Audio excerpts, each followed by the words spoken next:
report for number of votes. Val? Okay. You did this together.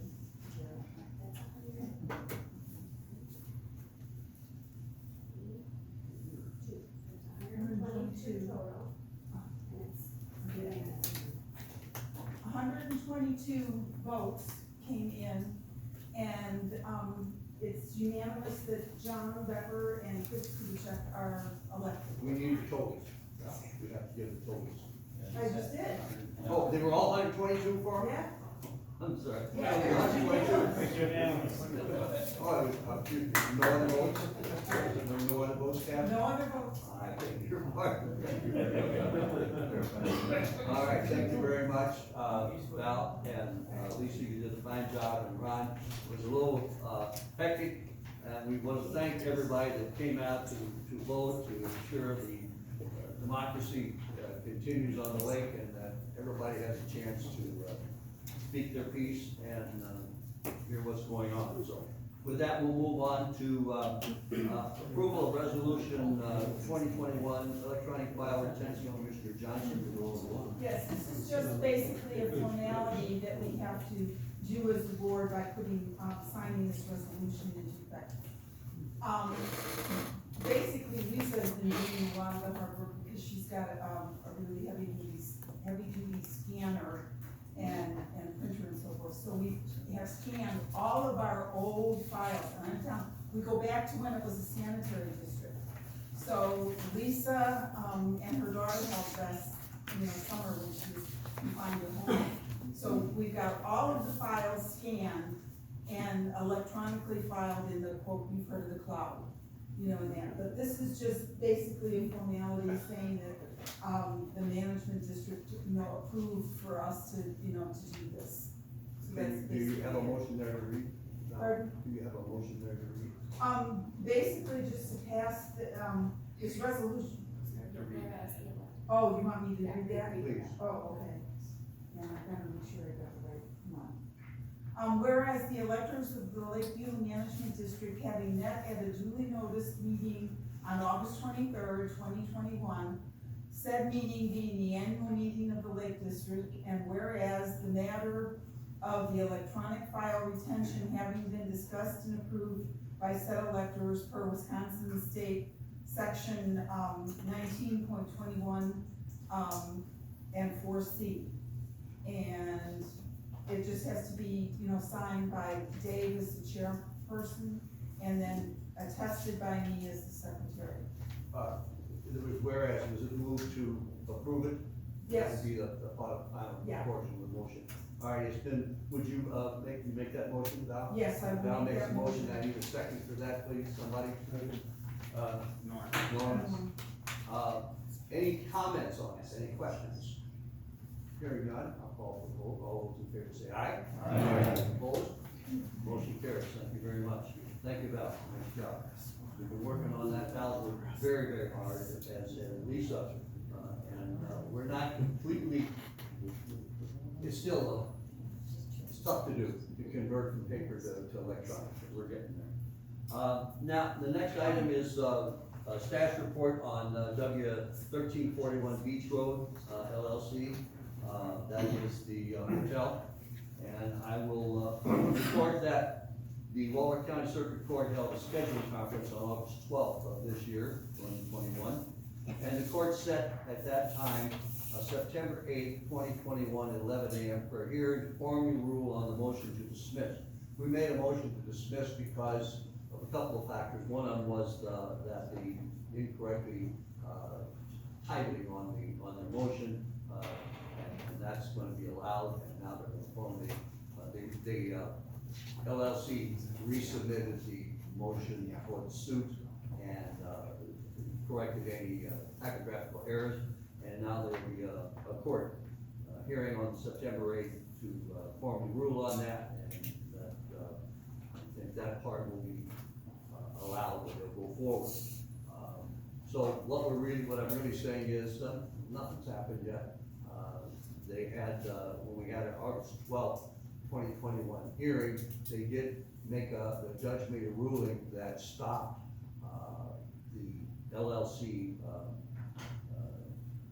3041 Beach Road LLC, 1341 Beach Road LLC, from discovery from us. They were after us for every email that we ever printed and everything else, and the judge said, no, you can't do that. There's no need for that, and so he stopped that, so we have no right to get discovery in the area.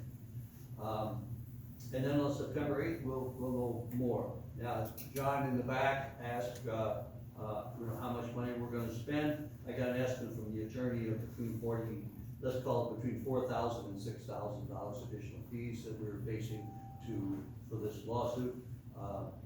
But I think you all know how lawsuits go, and if it continues on, then we'll have to spend more money. I would take this opportunity to ask the group, how do you feel on that so far? I mean, do you agree or disagree with the board's position to continue pursuing the lawsuit to defend the county? Is there anyone wants to make a comment on that? Agree. Agree? Yeah, right. Okay, all Agree. right. All right, no one, okay, that's fine, that is not a formal motion. Dave, what's the substance of what they're claiming? Well, they just think that the county improperly turned them down, and that they don't have sufficient reason. Okay? What the nuisance is. You said it, not me. But everything I say now gets recorded and sent back to John Tyson and the rest of them, and then I hear about it the next day. Yeah, and, I think it's something we gotta stick to. So. All right, with that, that's my report on that. Lake Beulah Protect and Improve Association, Tom Vandenbogar. Tom, and I wanna thank your committee, your group. You're doing a wonderful job of noticing our meeting and encouraging people to come out and just find results. And I'm appreciative of everybody that showed up tonight. You bet, thank you. I also want to recognize two of our board members, other than myself, are here at the meeting tonight. Carol Stein is our vice president, if you could stand up. Stand up. And Brian Beulah Brian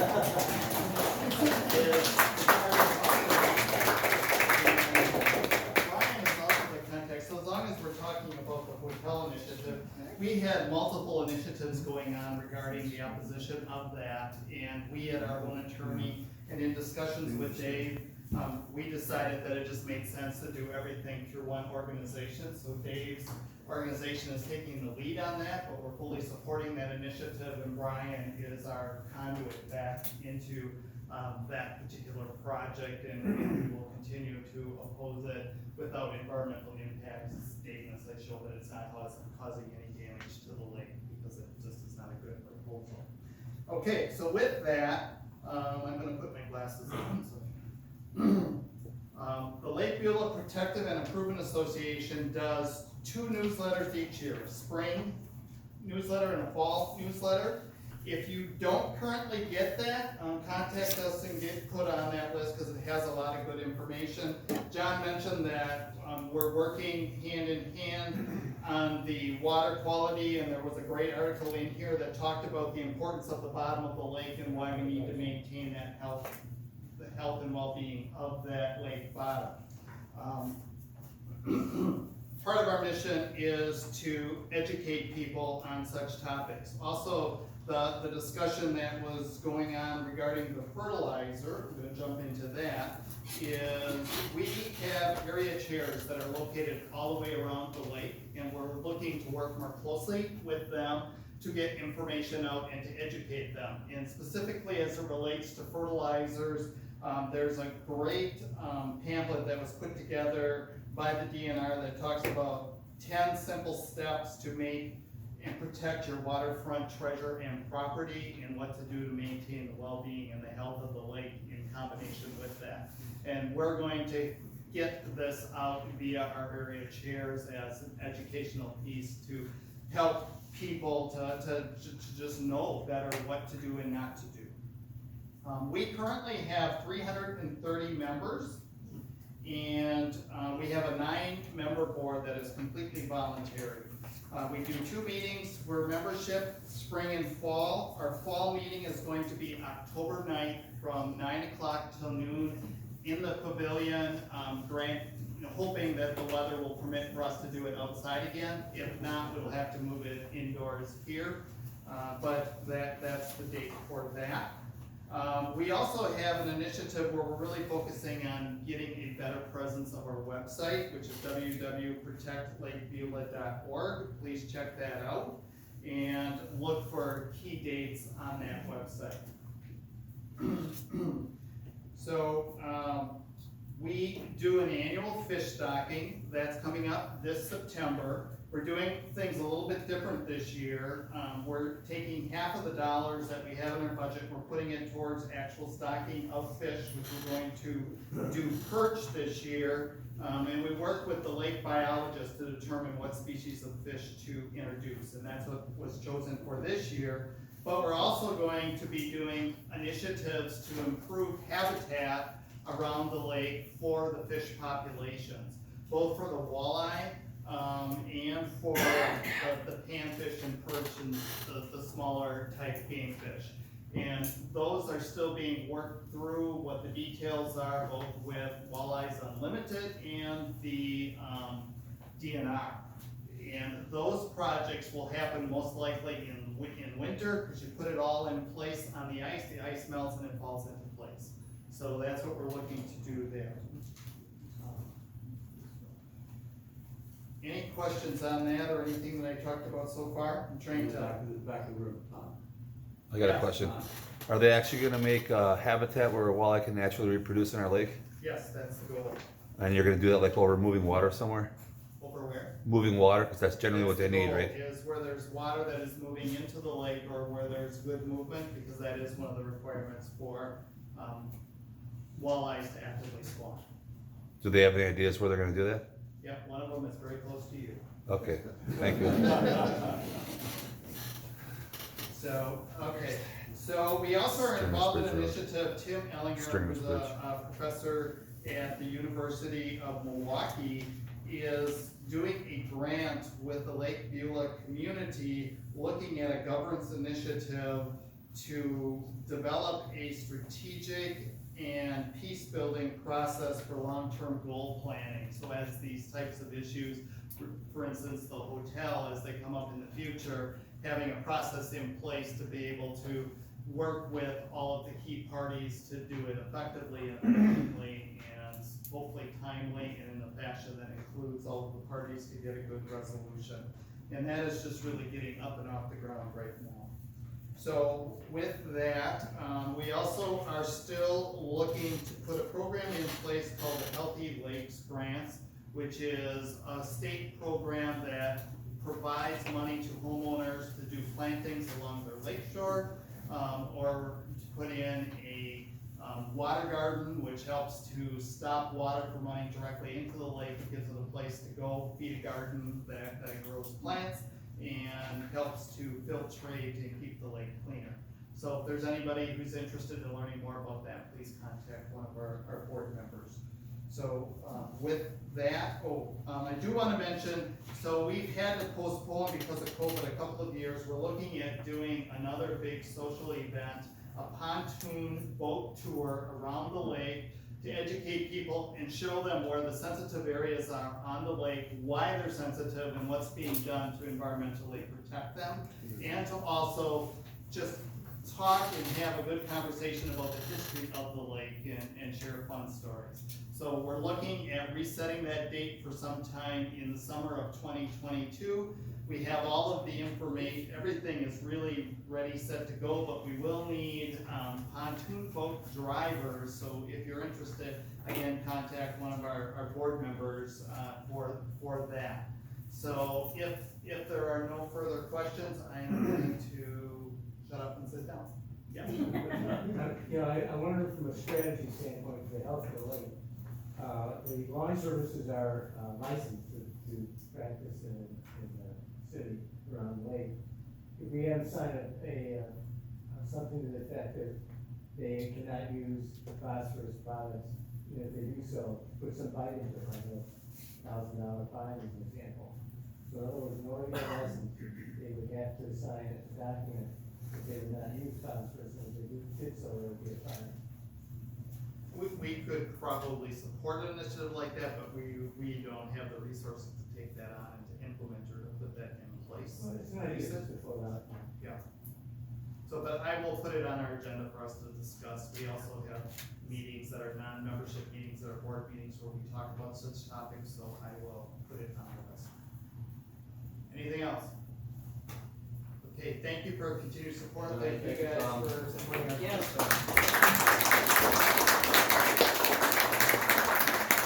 And now I would like to introduce,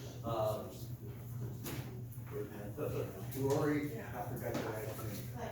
Click, from Kettle Moraine Land Trust, and she's gonna give us, she's a newly hired employee at the Kettle Moraine Land Trust, and I invited her to come and just introduce herself and tell us what's happening with her.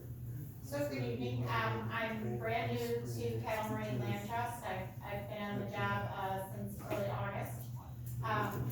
So I am actually a resident of Western Kenosha County, I'm getting to know Walworth County. And while I am getting to know your community a lot through this meeting, I will tell you that my father brought me up to Beulah when I was still small enough to ride on his shoulders, so I've been coming to this area for a long time. My background is, I previously was a professor of horticulture and plant ecology. I taught restoration ecology, and that's really, I think, what I hope to be able to contribute to the work that we do in your region. So as a land trust, we own certain parcels, and then we partner with other organizations to help them manage their land. So for example, Beulah Bluff Preserve, which is kind of between your lake and Beulah Bog, we actually own and manage that property. But then we work in collaboration with the Wisconsin DNR to do the land management and ecologic restoration work at Beulah Bog. We also work in partnership with Divine Word on management of some of their natural areas. And so as I listen to your conversation, obviously I can't speak to some of your issues as a property owner, but as an ecologist, you have a gem. You have an absolute treasure in terms of the natural resources of your lake community. So I'm really heartened to see how passionate you are about preserving and protecting that natural resource. And if we can collaborate with you and work with, for example, recommended species and plantings that homeowners can put in along their lake shore to improve water quality, filtration, and erosion issues, that's the kind of partnering that we'd like to do as a land trust. And if you have any questions, I'd be happy to answer them, but I just look forward to getting to know you all. If you're coming out to the October 9th event for your lake area, after you finish that, come have some lunch and come out to our Oktoberfest at Peterson Island Woods, which is down in the Lauderdale Lakes area. We'll be having local craft beers and nature hikes. That goes together, of course, and but I also want to encourage you, if you're interested in this and want to learn more about what you can do on your own property, come and volunteer with us when we do a work day at Divine Word or when we do a work day at Beulah Bog, and learn about the invasive species that we're working to control and how we do that.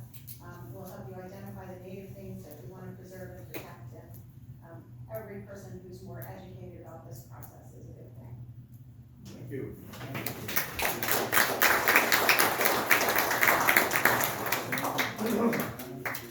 Next item on the agenda is communications. Val, do we have any communications? All right, we have none. Public comments. Comments are limited to Mr. Speakers. Which are asked to state their name. Does anyone have any public comments? All right, moving on. Next annual meeting date, in 2022, we will set that as a board between June or July. By bylaws, we have to have it by the 15th of September, is that right, Chris? But anyway, we'll have it before everybody goes home. We'll let you know of that date. If there is no other business, I'll entertain a motion to adjourn.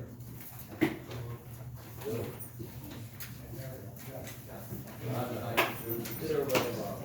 All those in favor say aye. Thank you.